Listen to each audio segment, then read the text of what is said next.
В Черском продолжается строительство школы на 275 мест. Работы начались еще 2 года назад, а завершение стройки планируется уже в этом году. И это при том, что каждый строительный сезон составляет всего 5 месяцев. С подробностями Ирина Квитковская.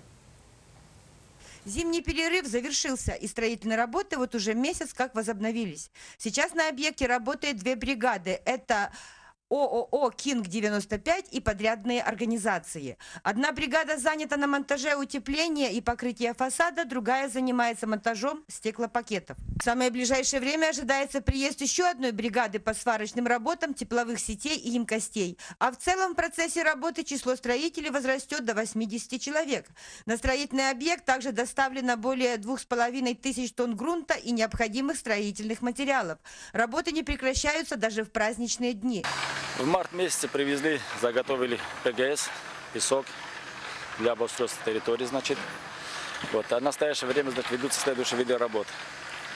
Установка окон, устройство утепления фасада, устройство канализации под зданием, наружной канализации. Также ведутся работы, покладки перегородок. В настоящее время работает 33 человека. По ходу работ, естественно, люди будут еще дополняться. Председатель правительства Республики Саха-Якутия Галина Данчикова, побывавшая в Нижнеколымском районе в феврале, четко обозначила сроки. Школа должна быть сдана в этом году.